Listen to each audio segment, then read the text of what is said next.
part, because I was very much engaged in underground bands, very left field bands, and forcing myself into an environment, sort of more mainstream environment, and seeing what made people tick and what made them do stuff. It kind of helped me consolidate what I was doing, I suppose, like essentially that all people are the same, they're inspired by different things, they want to have a good time. You know, that the person that likes Smoke of Paradise as a song and screams and runs onto the dance floor is entitled to that view. It just might not be my view, and that's totally fine, but they still have a passion for that music or that song, and it has something for them that, again, I definitely didn't have. I just really tried to look like the smile was genuine when they were dancing. So I'm going to go to the Ongo Scale. So what it is basically I look at the entire population in regards to anything, it's a cultural and social scale. So if that's the entire population, I'm going to write the names of these amazing groups now. There's the Pongos on the left. Then we've got the Bongos. You're seeing a theme, aren't you? Then we've got the Mongos. And then last but never least, the Drongos. So here they are, these beautiful people. So that's everybody in the world, just so you know. So I can apply this scale to anything cultural, so it could be fashion, music, beards, whatever you want, right? So I often, to try and get my head around it, will not use music, I'll use something that's sort of more obvious. But I'm going to start with my favourite, because most of us in the music industry are surrounded by these people all the time. So it's the Pongos. These are these culturally elite. These are people that define themselves by their cultural choices. And they're quite a small percentage of the population. I normally sort of figure around 5 to 10%, could even, probably more towards 5 though, I would say. Again, don't quote me on the figures because it's all just bullshit I've made up. So, the Pongo, in order for them to be elite, they're a pack of fucking liars, I have to tell you. Because they claim to like things that they actually don't like.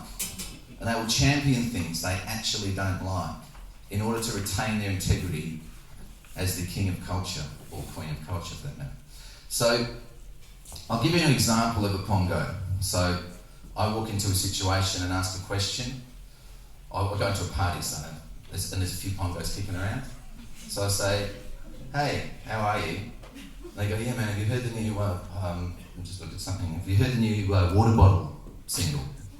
Let's say Water Bottle are the coolest band in the world, right?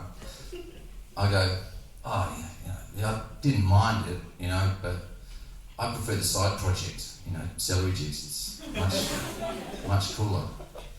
Next person will say back to me something like, yeah, I've got the master tapes from that Celery Juice, and the early recording, and I went to their first show in Ontario in 1942. It just goes on and on, right?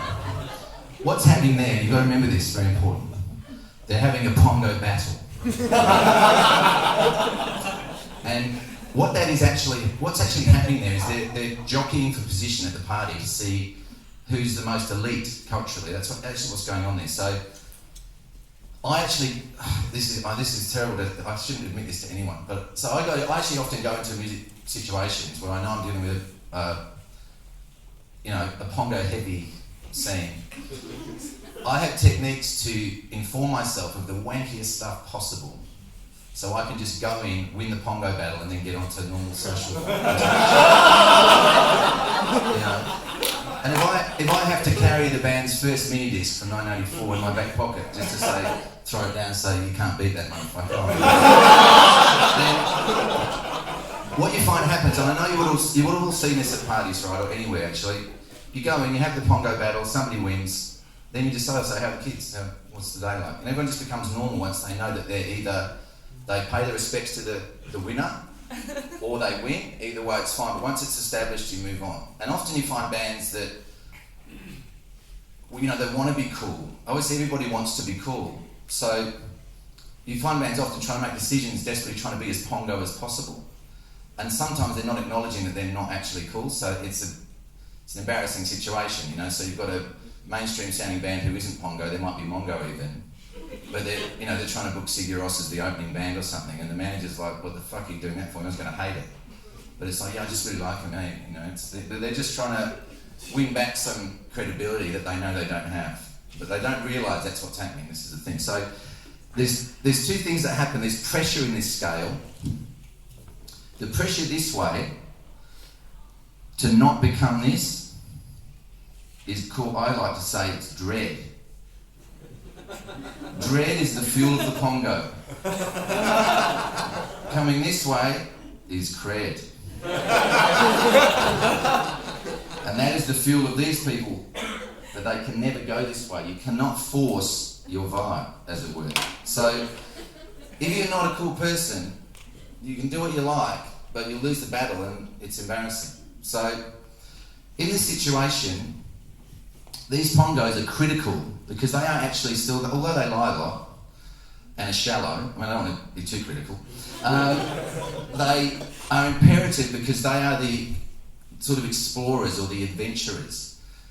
I used to think, say, with new fashion when it came out, that there's just creative people around, you know, having dreams about flares or whatever the fuck they're thinking about that night, which are coming back, by the way. But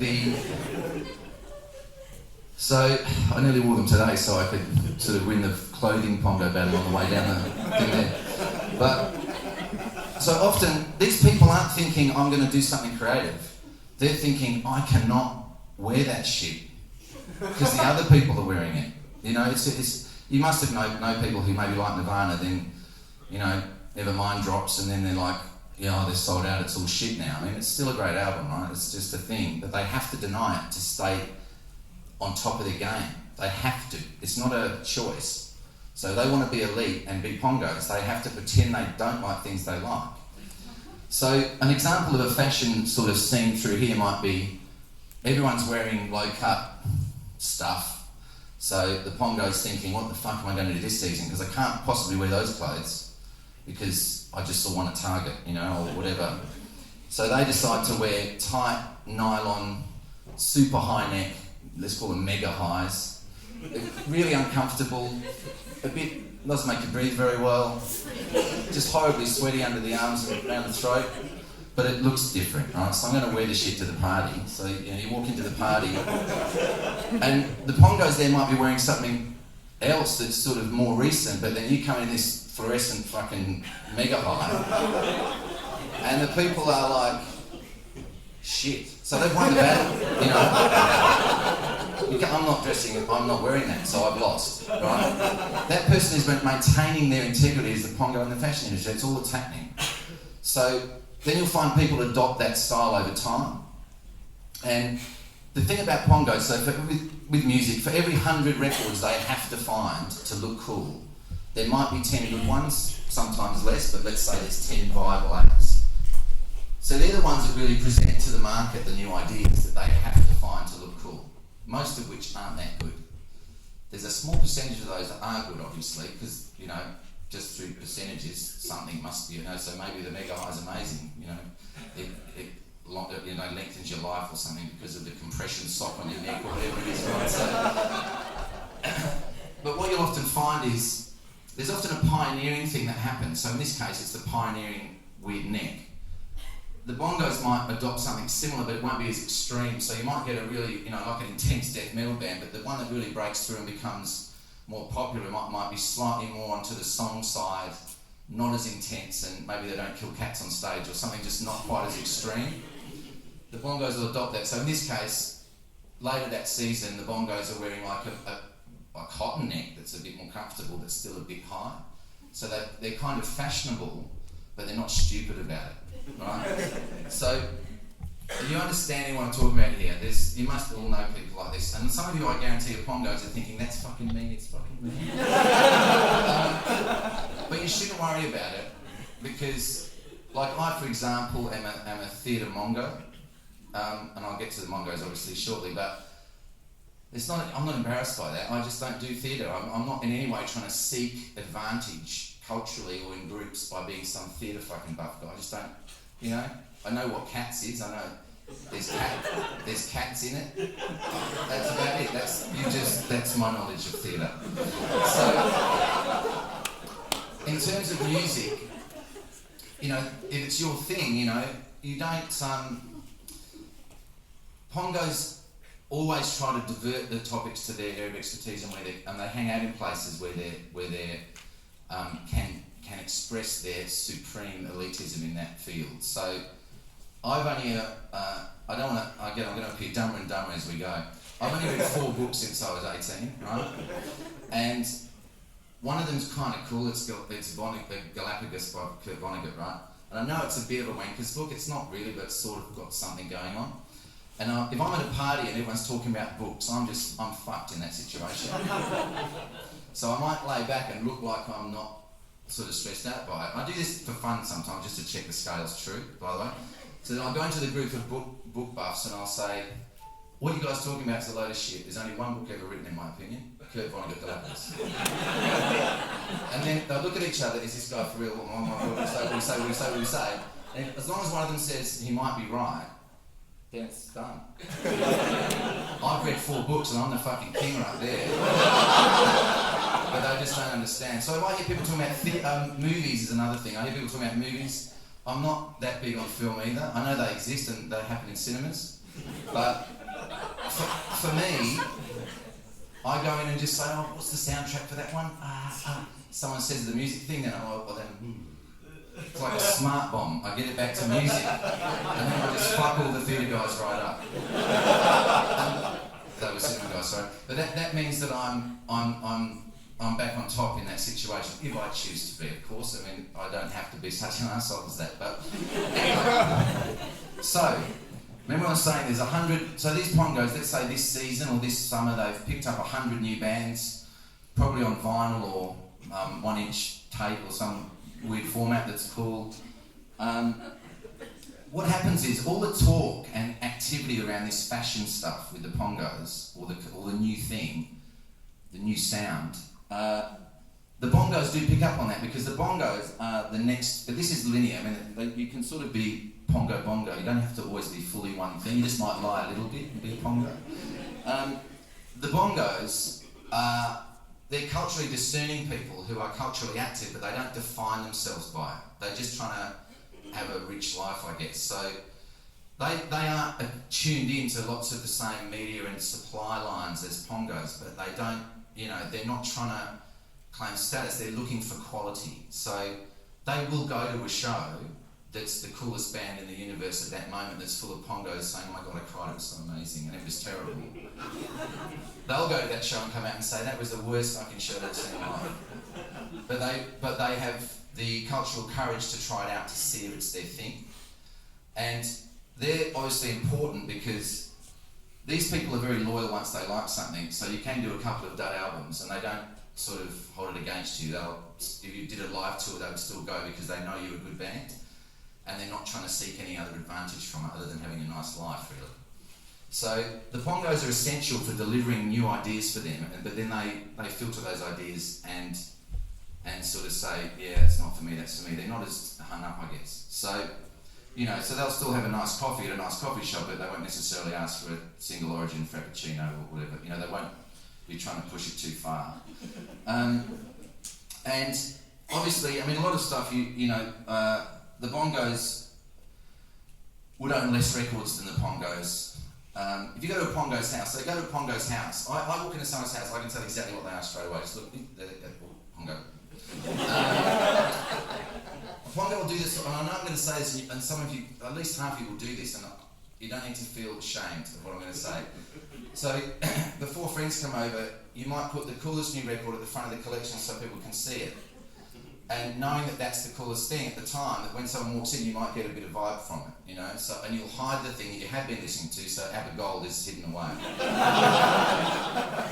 Now, another thing that pongos do, which again, this will hit a nerve with some of you, and you might run out crying, is that they also like to have one surprise, like, whoa, look how wild I am. So they might, like Susie Quattrell tour, and you've got a guy who only listens to avant-garde, experimental, Japanese noise music or whatever, we'll say, oh my god, Susie Q's coming, I'm so pumped. And you're like, that's out of left field. But every pongo has those things. It's like, and It's hard to say that even like that as well. It's almost like they just need to, it's just them trying to look a bit wild or less predictable. It's actually not because they love Susie Quattro, it's just they know you don't love her. And you don't expect them to love her. So it's like, got you there, still the king, you know. So anyway, so the bongos, discerning. So a good sign of a bongo, if you want to know if you're a bongo, you listen to the radio, you hear a new song and you know who's singing it. And then you sort of feel yourself evaluating the new song, then maybe make a decision about buying a new record or not. But you're not, you know, the pongo isn't listening to the radio. You know, they're getting a podcast recorded onto a 1920s format, posted in a stereogram from Brooklyn or something, right? So they're not in the market.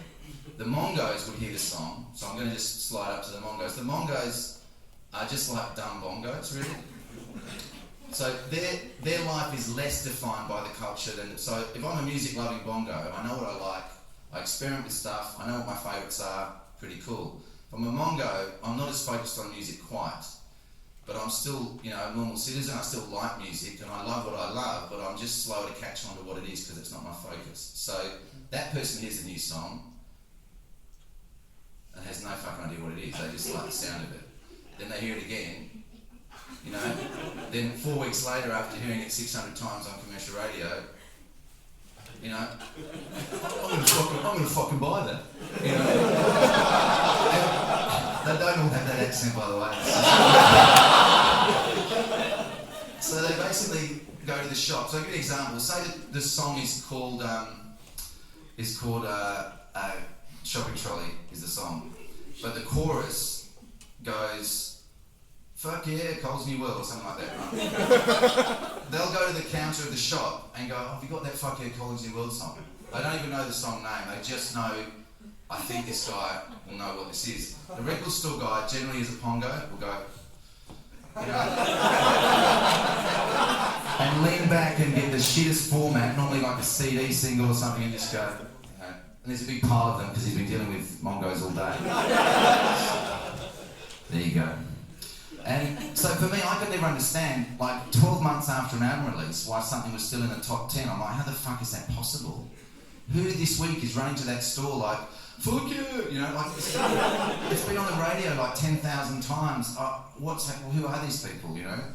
And they still like music the same. They're just not as into it. So if you want to know if you've got Mongo friends, everyone's got them somewhere, and you know, you walk in to the house and the music they have is all sort of Coca-Cola, Pepsi style brand name bands. So they'll have Rage Against the Machine, Nirvana, Ben Harper, Mumford & Sons, Powderfinger, you know, just sort of bands that maybe have started once upon a time as cool bands, but they're just now sort of fodder, you know, that's the thing. So when I'm promoting bands like that, if it's a band I know has a heritage of being cool, but is now not, so they're all over commercial radio, you know, they've broken through or whatever, then I always put the wankiest band of that genre on the bill to give the pongos a chance, or the bongos as well, some of them, to buy the ticket. So let's say I have Green Day playing, who their origins are as a cool band. I might, if there's some really edgy punk band on that I know everyone's talking about, I'll put them on the bill and say they're called, say it's Shopping Trolley. What would happen is, when they go to buy the ticket, or they're thinking or talking to their mates about going, they'll say, yeah, Shopping Trolley coming to Perth. They don't even mention Green Day. Now, I know they still want to see the band, really, but they just sort of, you know, it's an excuse for them to buy a ticket, so I can still capture their sale. So I'm sort of tricking them in a way, but, you know, they're trickable, so that's good, isn't it? So, I'll give you an example. I'll give you a couple of examples. I do remember when the Strokes came supporting UMI, but the Strokes were incredibly cool at that time. The classic scene in that, I mean, I saw a Full House show in Sydney for that. As soon as the Strokes finished playing, a large proportion of the audience leaves the room. It's a pongo battle in disguise, isn't it? They're just leaving. I mean, they actually like UMI, these people, but they can't stay because otherwise they're the same as everyone else. So they actually deny their purchase and leave the venue because they need to say to the bongos that are there saying, fuck UMI next, this is an awesome night. They need to say, you daggy motherfuckers. You know?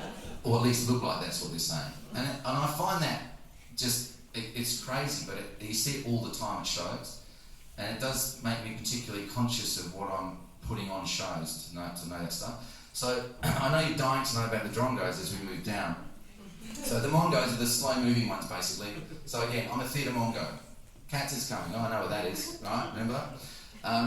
Film, I go to see a few films. Yeah, I don't read books, but I'm basically, most of my life I'm a mongo. So with music I can sort of handle myself and I can have the odd battle and win, but this is sort of, the drongos are the people that have nothing cultural about them at all. So if you look at their record collection, there may not be any music in it, might just be a six-pack sitting there or something. But more than likely, Australia's Greatest Beer Songs, best of AC/DC, that sort of thing. They just, you know, that particular thing is not their life. And it just means that they're focusing their life on other shit. So they might be into cars or, you know, not everyone has an obligation to be cultural. And so those people exist. And I was always shocked, say, even now, say a band like Pearl Jam comes. I don't know why anyone's ever bought a ticket to that band, right? But when I see them come, there's 15,000 people, I'm like, who the fuck are these people? You know, it's not like you can say, oh, they had a good song 10 years ago. I mean, maybe they did, but I don't think they did, right? I don't think they've had a good song, maybe. But what it is that, imagine the mindset of someone who's at home, looking at their sweeping record collection of 12 bands, and one of those 12 bands tours, of course they're going to go. And that's why those people are less sensitive to things like, you know, if you say to me, oh, Sloany, there's this cool band playing at Rod Laver Arena, I'm just like, well, that's a fuck night, isn't it? I'll stay home, thanks. You know, but if it's Ben Harper touring, I mean, again, who would go and see a guy who can't sing in tune? I don't understand it. But when he tours, people go because it's one of their 12 or 20 or 30 acts. And that's why it's always quite hard to understand when you see 30,000 people at a show and you think, who are these people? It's just people who have 20, 30 records, one of those bands is on tour and they go. And they're harder to market to because you have to go through commercial channels which are quite expensive, but they're much larger in number. It's more sort of difficult on the Pongo side because you're sort of dealing with, if you did commercial marketing or put in a commercial venue, part of the way they express their Pongo-ness is by not going. And that's the last thing as a promoter I would need, someone to not go to a show. So, as a Pongo thing, a good example of situations that might occur. So I've had a band that's very left field band tour, and I did a club date, 600 people, it sold out. And it's just based on it being a Pongo event. Like, a lot of the people there didn't even like the band, but they have to go. Because if you don't go, all the other Pongos know you haven't been, you're not a Pongo anymore. So, you know what I mean? You have to be part of that. But then the band says to me, oh, it's a really great show, we want to come back in 12 weeks. And I'm like, oh no. Because I had the scale in full swing by then. I'm like, okay, so what's going to happen is that they're not going to have new audience by then. All these people are going to say, oh no, I went last time. That's what they do. They're trying to, so anyone says, oh, you're going to do 3 or whatever it is, they'll say, no, I went last time. And once that happens, it's the not selling the ticket that gives them status, and that's fucked for me, because I'm not going to get into the show. So in a situation I had with the band that happened, I then booked the Art House Cinema as the gig, as the venue, and got this weird projectionist to come in and project old footage on the back, and it became a Pongo event rather than a show about the band, and I still sold out the show 12 weeks later because I made it a Pongo social occasion. So the conversation wasn't about the band anymore, it's like, oh my god, it's at Luna Cinema, it's going to be amazing. And so, also, just so you know, that accent isn't necessarily what to look for when you're trying to identify a Pongo. But, so, you can see with me, it's this thing about understanding the motivations of people really helps me promote shows, because when a band rings me, the first thing I'm thinking is who are the audience, and I just know straight away on the scale where it is, and then it helps me choose venues, how I'm going to market stuff. So with the Billions client roster, it's quite, it's towards the Pongo end of town, so I often will announce tours with no marketing. I don't go to media, for example. A lot of people do that sort of thing, old school sort of line up the media with the announcement and let them know in advance of an event so they can, have the advantage. But I don't want the media to tell the Pongos. Because if a Pongo sees the media, they won't tell anyone else. But if I have it on a little scrap bit of paper at a coffee shop and just slide into their hand, guess who's coming to town, buddy?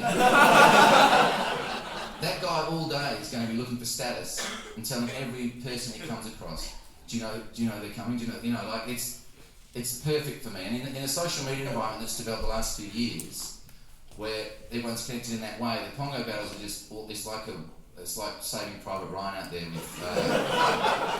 with the corpses of Pongos, trying to get ahead. So I send my list. I actually announce. I hope there's no media here because you might stop reporting on Billions client shows. But I announce to the public and sort of people who I know are vocal or influential in Pongo world. I announce to them before I tell the media or anyone else. So my PR actually goes out to the business second. It goes out to the people first if it's a super cool act, because I know those people will tell everyone if they're the source of it. If they're not the source, they'll reject the information or won't pass it on, and so I just really am using, because I'm trying to help them maintain their status, and they're helping me by telling everybody about the show, which is fine. The other thing is, if you announce above the Pongo's head, you've got a section of the community saying they're not going to the show, and that's disastrous for ticket sales. Because in a social media environment, say you've got a group of 400 friends in that pyramid of friendships, or pretend friendships, I should probably call them on Facebook, is that there'll always be opinion leaders for each type of thing. So if you know, like the person who's the big food wanker in your group, they say, oh my God, your restaurant amazing. I did that voice again. It must be the Pongo voice. They said, oh, you've been out to, this place to eat. Then a lot of people down that chain the bongos in that group will certainly think, they'll understand that they're a credible food source. They'll go and try it, but they won't necessarily like it. And the Pongos in there, they haven't tried it yet. They'll be like, fuck it, They might come back and say, yeah, it's amazing, and they haven't been, because they lie, remember? So, in that context, you're always thinking about the influence of the Pongos, and the Bongos is more striking now than it was a few years ago because of the visibility of the feeling. So, my personal view is that when this sort of decline in single-day festivals in the major cities is that it used to work on the sort of smoke and mirrors of the announcement, big lineup, everyone, the thought is everyone's going to go to that, so I'm going to go too. The problem with the festival announcement, so you look at, say, the last Big Day Out thing and how few numbers it did, you're announcing this wide range of bands. The immediate response for the people who are trying to identify themselves culturally is saying, fucking Pearl Jam, there's no fucking one going to that. That's shit, what a shit lineup. They're all just saying it's shit the whole time. And the Bongos might be quite committed to saying, oh, that's a good value lineup of a wide range of music. That's what they're thinking. Is that the accent for the Bongo? So they're thinking they're going to go, but if they see people they know are cooler than them, think about this sort of cred push this way, they've got a choice to make. Do I prove that I'm not as cool as them and go, or do I just not bother either? And I think that's actually why those big events there's lots of events in Australia that are advertising themselves with butterflies and flowers on them, and you get there and it's like concrete and just like chaos, right? So it's hard to have that pretend thing happen. Like if an event is terrible, people talk, and one way discerning people express themselves is by saying, yeah, I love the butterfly poster, it's a nice piece of art, but that event's shit. I pooed my pants there last year because there's no toilets. And I won't be going through that again. So now they're a bit more connected, they're not operating, I'm always trying to update this because it's fun probably. But I have noticed, because of the pace of communication has been increasing and the ability to share information, so if you go back even, not very far, let's think about Pongos when they were driven by things like fanzines. They had to, lick a stamp and post off to get it sent from America so they could just casually sit at a cafe reading this just abstract thing, so they were cool, right? You can't do that anymore because the shit's available everywhere. So it's easy for people who are trying to look credible to take on, and this is more likely to actually be the Mongos, because the Bongos are happy who they are really, they're just looking for quality. But if they can see something's gives them some credibility, an accessory for credibility, if you like, they can find out online what that is, and then they can adopt it. So I do find a lot more lately that you might see two people, you know, they're both wearing denim overalls, beard, they're both male by the way, beard, you know, holding a single origin coffee, have a fixie bike, or, you know, the sort of people we call them hipsters for a couple of years, I suppose, but let's say that's the person we're looking at the moment. That person, it's easy for someone to adopt all that look from just looking at some online stuff.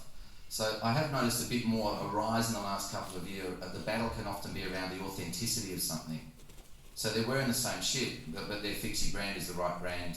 They use a cutthroat razor for their beard.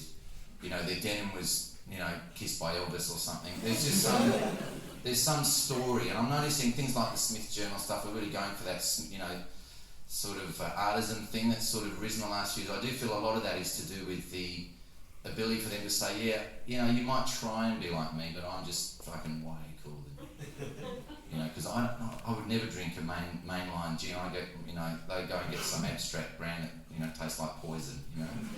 And again, they'll lie, they'll smile like it's the most delicious drink in the world, but it's fucking awful, and we all know it is.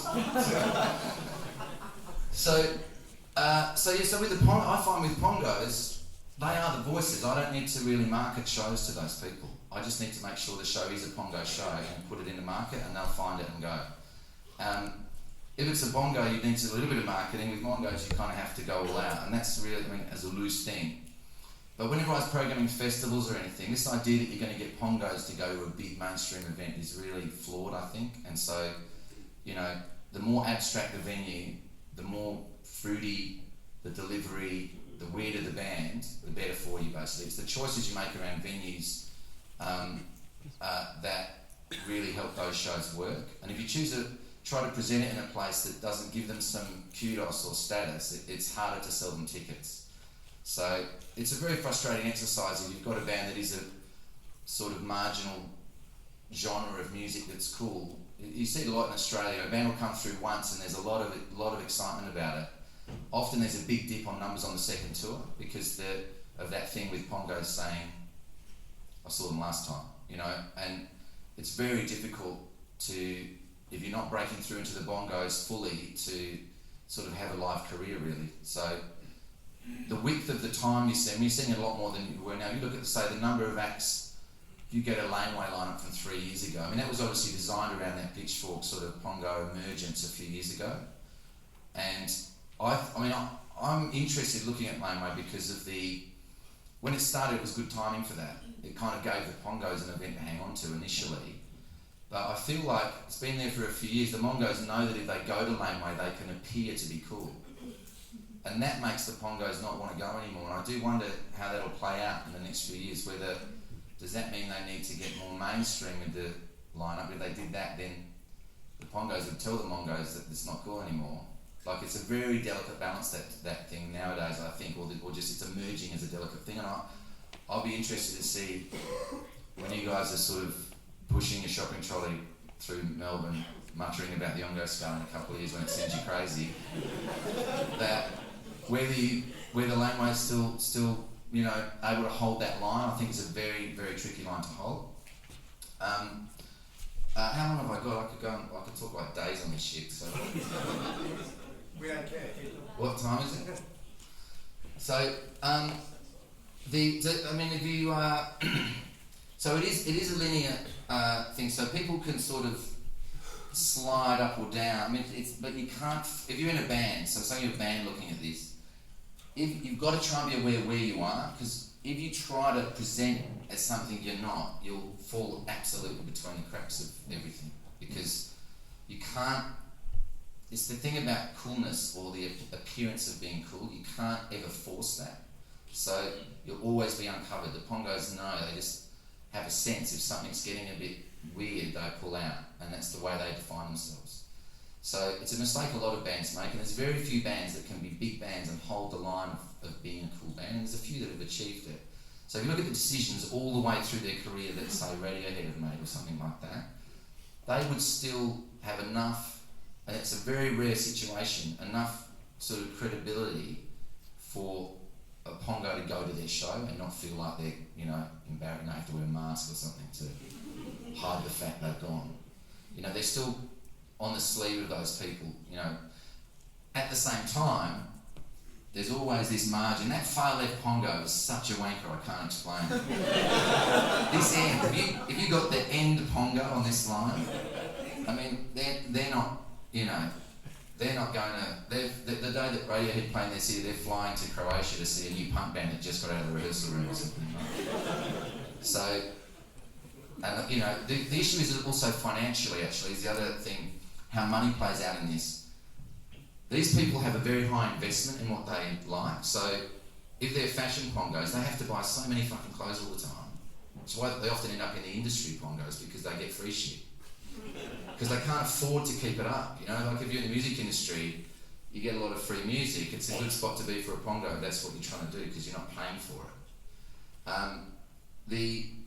You know, think about the investment if they're buying, you know, every new release and keeping across everything and all the magazine, everything they need to do to keep in touch. It's quite an expensive hobby, you know. The bongos are sort of let the pongos spend the money, and then they sort of take the pickings of, you know, what they like out of it.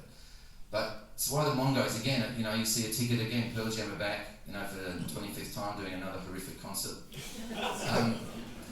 The tickets might be $150. There's 15,000 people again. What is happening? But they're not spending that much money on music, so for them that investment's a really special night. They might only go to 20 shows a year. You know, I really notice, because I promote and book out of Perth for Australia and New Zealand, if you look at the figures of things, I mean obviously Melbourne is like the pongo capital of Australia, in that it's a hub for people trying to define themselves culturally. So I you know, this town is amazing for its uptake of new music, and so quite often with some of the Billions clients, I'll do 2,000 tickets in Melbourne and like 400 in Sydney. Because people in Sydney are more likely to define themselves through money or something than or cocaine or whatever. But, you know, it's like you have a conversation with someone, but it's more likely to be, if you say, you know, what are you into, more than like, what do you do for a living? It's more likely to be the question in Sydney, you know. So, and in the Gold Coast, it's more likely to be like, you know, who's your surgeon or whatever it is. So, by their nature, when you go to regional Australia and places like that, you're in a band, it's also important to recognise that, you know, they don't have as much cultural information, so you're always going to be, you know, a bit more rough and tumble in those places culturally. So I'm always careful what I take into those regions, and I will take a band that's really weird, as long as if a normal person can look at the band and understand the music. But if it's something that's just so wanky it's confusing to a normal listener who's never heard of it before, you just end up getting the band beaten up and stuff, and it's not worth the effort of trying, you know. And I think that's why it's important that people tour into regions, because the more bands that go, there's lots of examples of towns that maybe get a little local promoter that starts really pumping acts through, where the first few times the only thing they can put on is like, you know, is Cursor or something. But when you go through, after putting lots and lots of music through, they become more discerning. So it's this thing, cultural information flow actually does put the average line, moves it up if you've got the access to it. And that's what I'm saying about Melbourne. Got a vibrant thing going on here, so the average person here is more discerning about most cultural things. Whereas if you go to Tryin, you know, the line's fair bit down the other end. So, and you do find when people are culturally motivated, say someone culturally motivated, say a rare, like this is almost like a mutant. Someone culturally motivated, born in Adelaide, would, you know, as soon as they're independently able, they will get in a fucking car and drive to Melbourne to live, right? That's what happens. So, and that makes sense, because they're not around their peers and there's not enough pongo battles to be had. You know, you don't want to go to the party and everyone knows you. That you want to have the, you know, you want to meet people that challenge your pongo-ness, if you like. So, one thing I've also noticed in that sort of situation, where the industry plays into this, is that if you're looking to sort of, if you know you're an amazing pongo and you can always win the battles, if you're like an A&R guy or working for someone who signs the rights of bands, those people get away with offering bands the worst deals. Because the manager is presented with this situation. Bands always think their managers are a bit uncooler than them, even if they're not. It's a really strange thing. So when a manager says, you should use this support on this tour, it's going to help sell tickets, that people are going to like it, it's a good choice, they would look at the manager like they just did a shit, you know, like it's, and then they look at each other and go, because they're basically saying, we always win the battle, buddy, we pay you, you know, it's the thing. So in those situations, with industry, you can have a situation where you've got a business person who loves music, who's offering the band an amazing arrangement and respecting their rights and making them some money. And then you've got the person who's the pongo, who buys them the rare 12-inch and some new dungarees or whatever's happening at the time, and gets the band thinking that they're the superior pongo. It's almost impossible for a manager to talk the band out of signing with the shit deal in those situations, especially a younger band, which is what I kind of find. I'm just trying to decide whether, sometimes I have to decide whether to say things or not, and whether I get arrested or... But it's why often I look at I do feel sometimes the industry is sort of full of Rolf Harrises a little bit.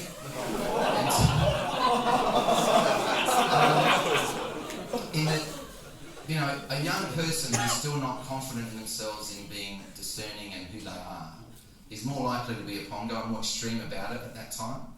And if you've got some sort of seasoned industry veteran who's pretty cool and knows what the cool shit is, they can really, really stiff a young band, you know. And it's something that sort of I've seen it happen through, you know. And when you see a band do those deals, it's a bit disturbing, you know. But it's sort of you could argue it's the people's own fault for signing, but it's almost like there's no schooling about what's driving people, and it is that thing that being cool when you're 18 is probably more important than a sound financial plan for 10 years away or something, right? So they're very, very susceptible to those approaches, and so, you know, it's often why in the current regime, you'll see a lot of big bands signed to really cool indie labels and be really excited about it, and it's largely because they're looking for their identity to sort of stay pongo, and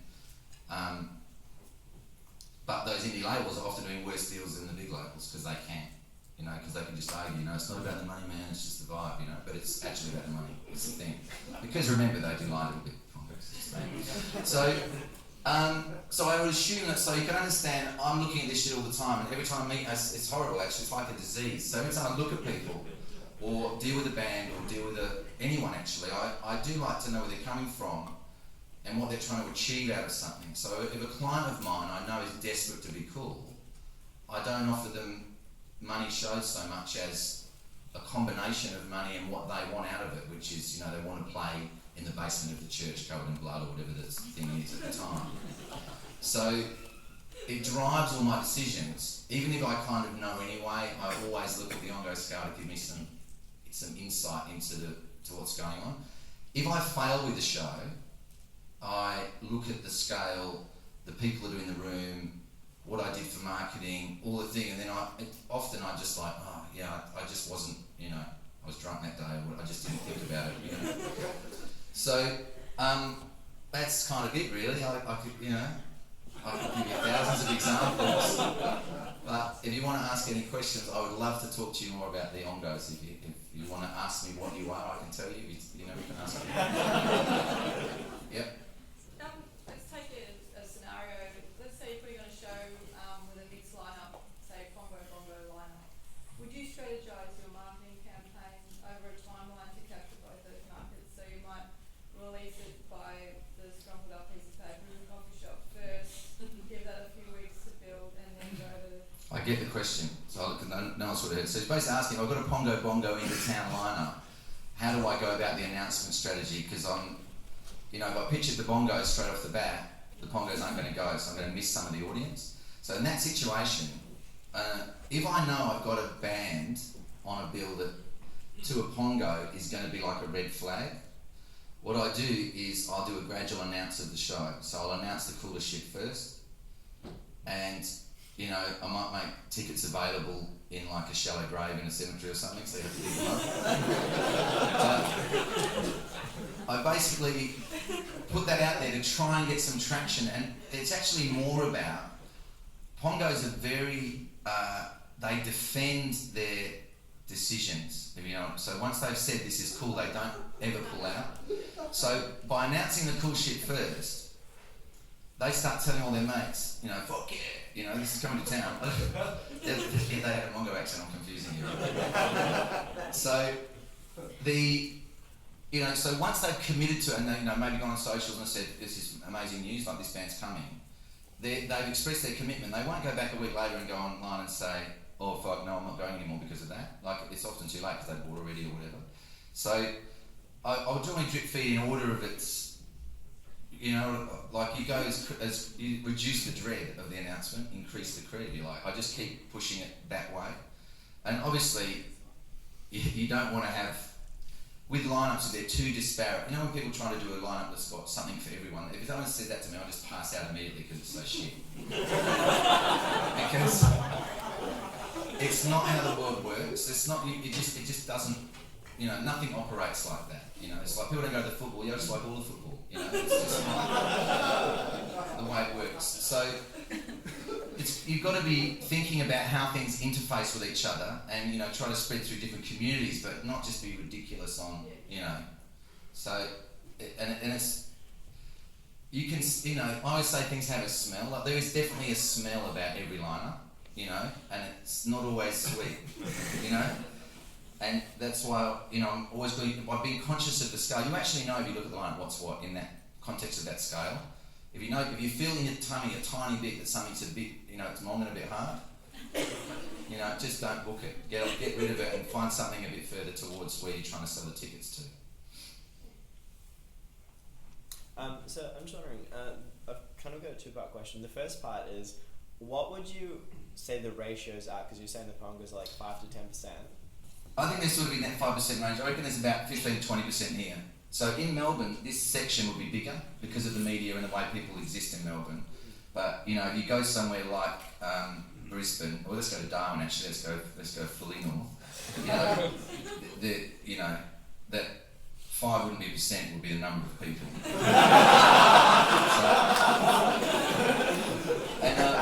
I sort of feel like this is about 60%, and that it's again, it's just total. Because when I look at something I've announced, or goes, you do a 15,000 people show or something, you could have sold more tickets. It's got to be reaching out to a large number of people. This is enormous, but they're just so narrow. Another thing I don't do when you're not selling tickets is just keep banging marketing at these people, because if they don't own the records, they don't know who they are. They're never going to buy a ticket ever. So you can waste money. If you've exhausted the sort of marketing effort with the bongos. You don't go that way with marketing. Like you're getting desperate with laneway, so you start doing advertising on 2Day FM every day. It's just during current affair or something. It's just not going to do it for you. Anyone else want to ask anything? Yeah. Recently, Golden Plains Festival. Are you aware how they announced the recent Golden Plains Festival lineup?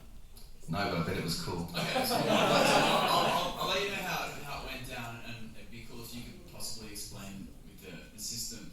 So, and completely unannounced to the media, and because I was listening live to Triple R when it went down, and the cool hip Pongo announced they had no idea that Auntie Meredith was going to announce the lineup. So Auntie Meredith was just on Twitter and saying, I'm just going to have a little sherry, I'm just hanging out, I'm going to announce some bands. So the whole lineup was announced just on Twitter at about 4 o'clock in the afternoon, no sort of real strategic timing plan or anything. So it was just kind of that was it, was announced, and then the next day the media went kind of mental about it, and everyone sort of felt pretty good about the bands and that sort of stuff. So here's the thing with media too. It's a really good question, because it's something I confront quite a bit with my announcements. I'm often dealing with sort of bongo stuff that's quite big. If I ring a media outlet and say, I've got my announcement coming next week, they say, we'll do a banner and they'll try and charge me money for it, right?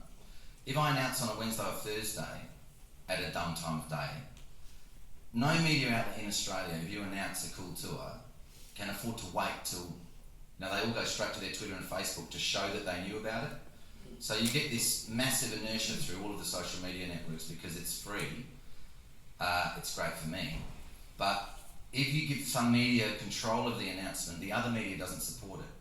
Because it's like saying we support the other media outlet. It's just something they don't do.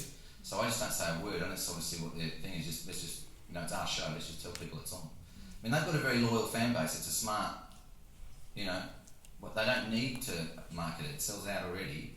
they're better off retaining the respect of the coolest people that they can possibly get. Because the other thing about this is the more you do something, the more Mongos find out, remember? Because think about that airplay example. The same thing applies to events.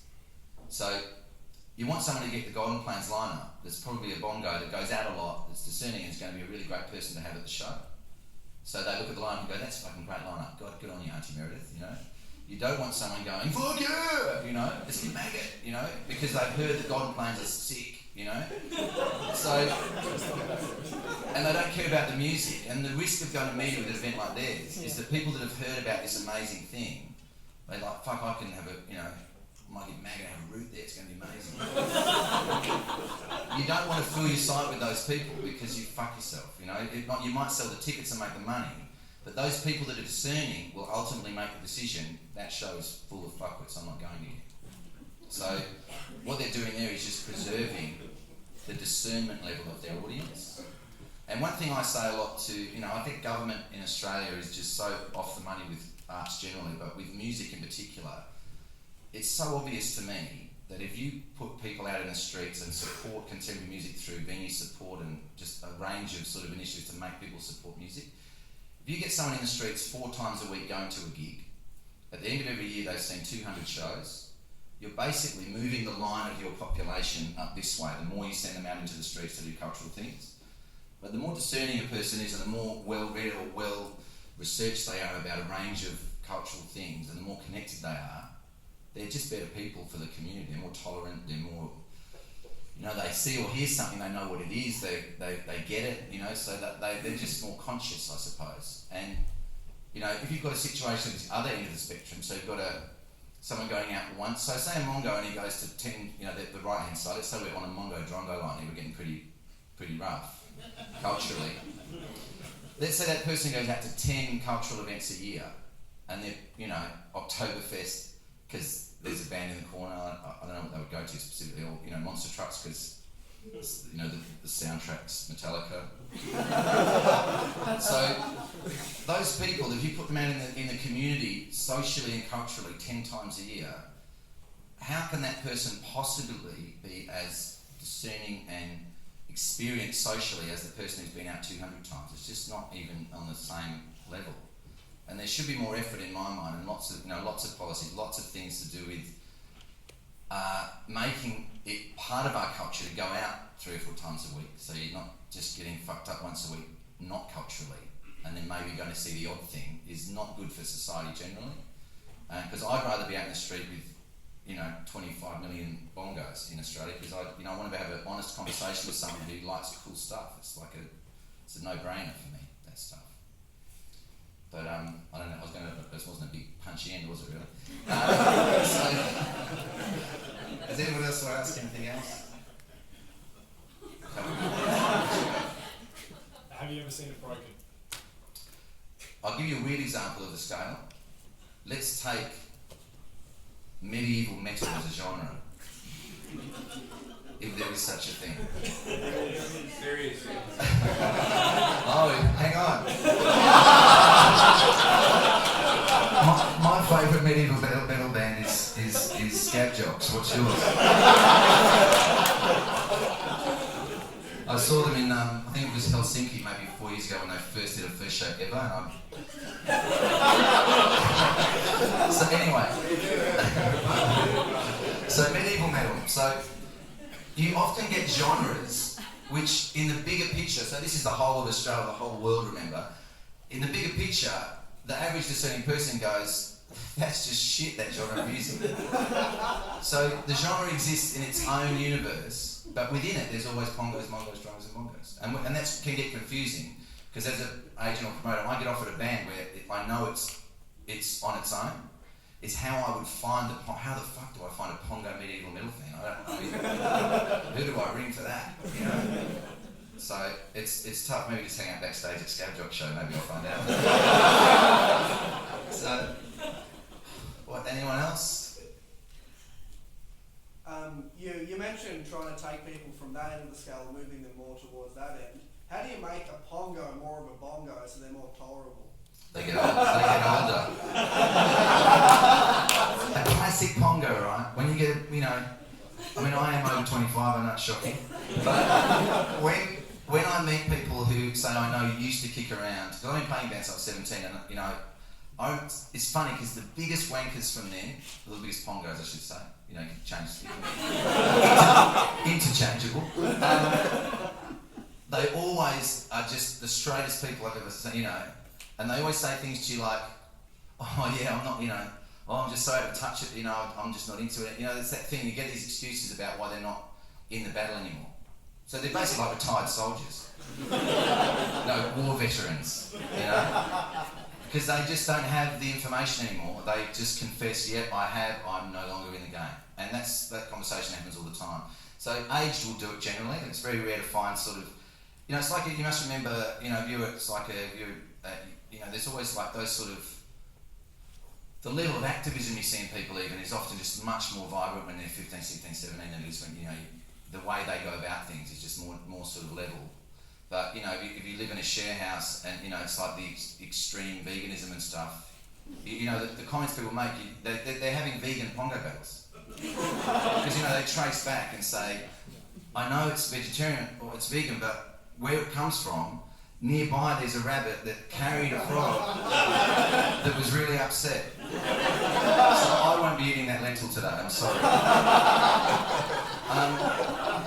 So it is that thing, so that the concept of cool can apply to, you know, things like that, where because that person's identifying themselves as an activist or extreme vegan or freegan or whatever they're doing, they will always have a story to criticise people around them, to show them they're the boss of it, you know, and you see it all the time. It's more prevalent, you know. Age is a factor in it because it just gets too fucking hard to keep up generally, you know.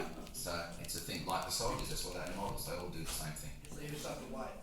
Pardon? So you just Yeah, have if to you've got wait. an annoying person who you think you could like, just say, I'll call you in 5 years and let's have another crack at them. So it's a thing, because you can't, you know, it's the thing. It's like if you find someone frustrating in that way, you can't encourage someone to be less cool. You know, in their mind, this is. It's not necessarily, you know, it's that thing that it's what they're living for at that moment. So you just have to give it up, give them to someone else. You know. Yep. Just a curiosity about days of the week. It used to sort of seem like Saturday was the Broncos' night out and you'd avoid it. So do you factor that into any of the scale? I certainly do on nights off in cities. So, you know, you're trying to impress an international tour and you've got a night off. You don't sort of do a Saturday night in Brisbane and put them in the valley or something. Because it's like, I might as well just do a UFC tour. I'm going to do that. But no, it is the thing. So someone who's not culturally discerning is more likely, who's not culturally motivated, is more likely to stay home during the week and just go on the weekend and get completely fucked up and not go to a cultural thing. So that's why the streets feel riskier on the weekends. It's just it's a thing. It's often cultural factors that drive people out midweek. And that can be food too, right? I mean, you're a food wanker, you've got to try the restaurants. You don't want to go on a Saturday when they're full. You know, you go Tuesday, and because you're so cool, you know that if you go at 4:30, they let you in the back door and you can have a meal in the kitchen with the chef or whatever. So time must be running short. Is it night time outside? Maybe just one more question. Yeah. What about bands who may release a song that's totally Pongo, but then their next single just jumps into the Mongo range? Like, what happens to those bands? Like, has it just fucked their mojo completely? Like, can they reach back to the Pongo? Oh, this is the thing. You can never go back. This is the thing. A lot of bands that start cool or have a cool moment, they then have commercial success and they resist it because they don't want to be uncool people. And it's a real challenge for a lot of people as they get bigger. So they make these weird decisions. And you it's because a lot of people do start bands to be cool, right? And then when it becomes this sort of commercial opportunity, they don't want to be playing to people they hate. So they do stuff to try to manage that, and it's often just a mess mostly. So, you know, I actually can't think of an example where someone's recooled themselves unless it's one of those things I said earlier, like something just becomes like a kitsch thing to do. So, like, I mean, an example might be, going back to Golden Plains example, then putting things like Chic on the lines, it was a good sort of band with heritage. If you time those sorts of things correctly, they can be seen to be, but it's more to do with irony than actual. It's like that ironic thing is a big part of, the culture of the Pongo is doing things. It's the thing. That's the face of the Pongo, obviously. Actually, but I hope it's been helpful.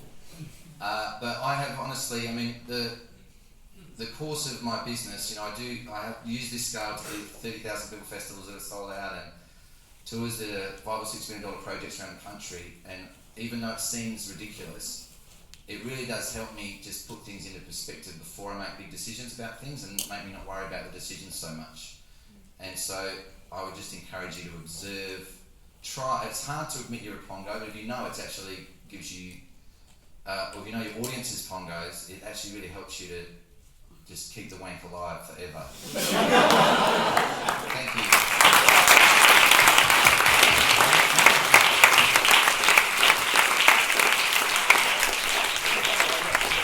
Hey guys, I hope you have enjoyed your face meeting.